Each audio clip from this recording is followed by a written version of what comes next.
Hai, apa kabar semuanya? Semoga kabar Anda baik-baik saja. Terima kasih karena sudah memberikan support dan juga kesetiaan Anda untuk membangun channel Codot Film. Yuk kita lanjutkan alur ceritanya, sambil siapin kopi dan cemilan, setting suara volume full. Gasken. Setelah itu, suara mantap Liu Zikang bergema di arena. Jika tersangka S benar-benar ayahmu yang hilang, dan para pemburu ingin menangkapnya, apa yang akan kamu lakukan? Setelah berpikir sejenak, Cheng Jinwu menjawab. Kalau monster, aku akan tangani sendiri. Tapi kalau bukan monster, tapi ayahku. Tapi kata-kata ayah? Para pemburu penasaran dengan kata-kata selanjutnya dari Cheng Jinwu, tetapi Cheng Jinwu berkata dengan sangat tegas. Bahkan jika aku melawan pemburu di seluruh dunia, aku akan melindungi keluargaku. Bab 196 Melindungi Pemburu. Apakah kamu serius dengan kalimat itu? Adam, yang sedang menunggu di luar ruang konferensi, bertanya. Bahkan jika dia ingin menanyakan kalimat yang mana, dia hanya mengatakan satu kalimat di dalamnya. Cheng Jinwu tertawa. Ya? Kuat? Haha. Ini bukan situasi yang bisa membuat orang tertawa, tapi melihat senyum Cheng Jinwu, Adam juga ikut tertawa tanpa sadar. Siapa orang-orang di sana? Lebih dari 500 pemburu teratas diundang dari lebih dari 120 negara di seluruh dunia. Tidaklah berlebihan untuk mengatakan bahwa dia adalah elit di antara manusia. Tapi Seong Jinwu dapat mengatakan bahwa dia membuat musuh para pemburu di seluruh dunia. Mustahil untuk mengatakannya tanpa memakan hati beruang dan isi perut macan tutul.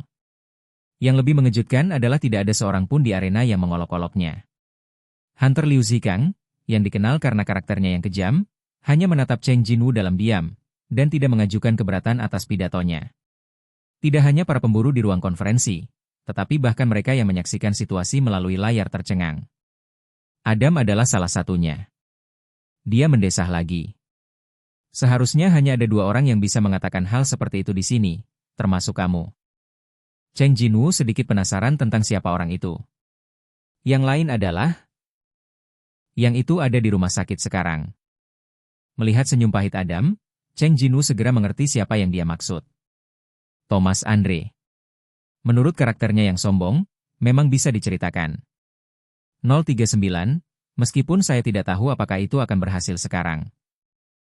Cheng Jinwu tersenyum pahit ketika dia mengingat ekspresi terakhir Thomas ketika dia mengangkat tangannya untuk memberi isyarat padanya untuk mengaku kalah.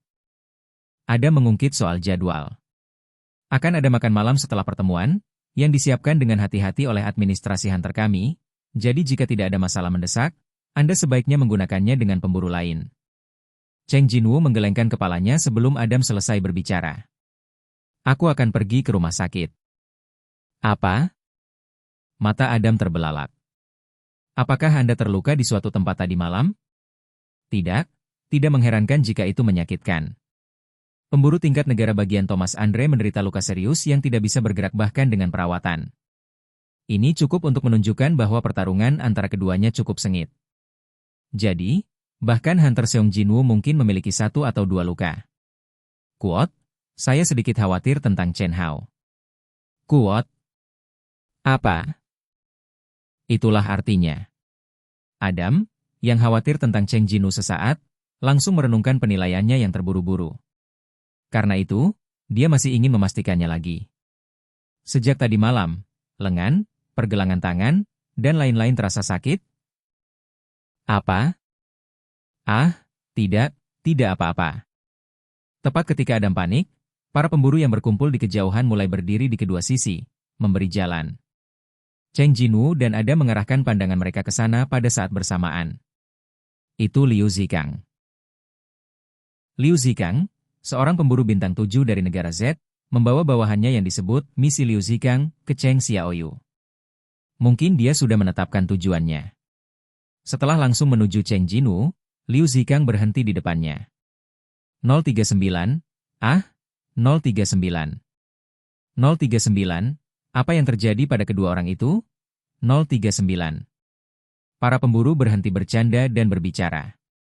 Suasana tegang antara Cheng Jinwu dan Liu Zikang membuat sekeliling menjadi hening sesaat. Ada keributan di arena. Para pemburu berpikir. 039, apa yang terjadi pada Liu Zikang? 039. 039. Apakah karena apa yang dikatakan Hunter Cheng Jinu barusan? 039. 039. Saya bilang kenapa dia tidak merespon sekarang. 039. Memang, pidato Seong Jinu merupakan provokasi bagi para pemburu. Dan orang yang mengajukan pertanyaan itu bahkan adalah Liu Zikang. Pertama Thomas Andre, lalu Liu Zikang. Sementara para pemburu khawatir tentang bagaimana situasi akan berkembang, mereka mengamati ekspresi kedua pria itu. Alhasil, Adam yang terjepit di antara keduanya menjadi semakin jelek. Quote, nah, kedua pemburu itu. Sebelum Adam selesai berbicara, Liu Zikang maju selangkah dan berbicara terlebih dahulu. Suara Liu Zikang rendah, tetapi ekspresi Cheng Jinu berangsur-angsur menjadi serius saat mendengarkan kata-katanya. Apa yang kamu bicarakan? 039. Saya bahkan belum pernah berkeliling negara Z, jadi bagaimana saya bisa tahu bahasa Z? Hanya saja pihak lain memiliki ekspresi serius, jadi saya juga membuat ekspresi serupa. Tetapi tidak nyaman untuk terus mendengarkan kata-kata yang tidak Anda mengerti. Tepat ketika Cheng Jinu sedang memikirkan apakah pihak lain bersumpah dengan ekspresi ini, ada memasang telinganya di telinganya.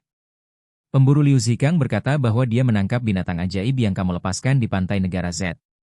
Cheng Jinu memandang Adam dengan sedikit terkejut. Apakah kamu masih berbicara bahasa Z? Lagi pula, dia bertanggung jawab atas benua Y. Jadi dia kurang lebih tahu bahasa di sana. Ah, ada juga negara E, X, A, dan D, yang bisa berbicara sedikit. 039. Betapa nyamannya jika Adam adalah prajurit bayangan. 039. Cheng Jinu memikirkan hal ini dalam sekejap, tetapi dia segera merenungkan pikirannya sendiri. Liu Zikang di depannya masih berbicara sendiri, dan dia mungkin ingin banyak bicara. Silakan dan terjemahkan untuk saya. Quote, oke. Adam mengangguk, dan dengan serius menerjemahkan kata-kata Liu Zikang. Saat itu, dia kaget, karena kekuatan monster raksasa itu ternyata sangat kuat. Dan dia masih bertarung di atas air, jadi lebih sulit lagi. Cheng Jinu juga ingat bahwa ketika dia bertarung dengan monster raksasa, dia juga kagum dengan kekuatan monster tersebut. Saat itu, tubuh raksasa-raksasa itu gesit seperti burung. Bahkan lebih sulit untuk bertindak di atas air, jadi pertarungannya pasti lebih menakjubkan. Cheng Jinu dapat memahami perasaan Liu Zikang. Semakin banyak Liu Zikang berbicara, semakin jelas ekspresi Adam. Dia ingin bertemu denganmu sejak saat itu. Dia sangat ingin tahu tentang jenis pemburu yang dapat dengan mudah mengalahkan monster sekuat itu. Quote. Setelah Adam selesai menerjemahkan, Liu Zikang mengulurkan tangannya ke arah Cheng Jinu sambil tersenyum. Ekspresi serius barusan datang dari kegugupan. Cheng Xiaoyu memandangi tangan Liu Zikang, lalu menjabatnya. Salah satu pemburu terkuat menyapa lebih dulu, jadi tidak perlu menolak. Adam, yang mengira sesuatu yang besar sedang terjadi, merasa lega saat ini. Panggilan. Pemburu lainnya juga terhibur dengan fakta bahwa ketegangan telah mereda. Ini adalah pertemuan yang sejalan dengan tujuan pertemuan pertukaran persekutuan internasional. Liu Zikang yang bersalaman kemudian mengatakan sesuatu. Cheng Jinu langsung bertanya pada Adam. Dia terdengar seperti sedang bercanda, apa yang dia katakan? Apa? Adam tampak agak malu, tapi dia masih mengangkat sudut mulutnya. Quote, dia juga mengatakan bahwa dia merasa lebih baik jika kamu menembak Thomas the Hunter. Anda tidak perlu melihatnya untuk mengetahui bahwa Thomas Hunter pasti telah melakukan kesalahan. Cheng Jinu juga tertawa. Kesan pertama seperti paman yang pilih-pilih, tapi di luar dugaan sangat menarik. Setelah menyapa, keduanya menarik tangan mereka. Setelah menarik tangannya, ekspresi Liu Zikang menjadi gelap. Adam juga membuang senyumnya dan dengan cepat menerjemahkan kata-kata Liu Zikang. Jadi dia berharap tersangka S bukan anggota keluargamu. Dia benar-benar tidak mau bertengkar denganmu. Cheng Jinu menggelengkan kepalanya dalam diam. Keduanya kebetulan sedang bersama. Suara yang datang dari dekat membuat keduanya melihat ke sana. Oke guys, jangan lupa like, comment, share, and subscribe di channel Codot Film. See you next video, peace out and bye-bye.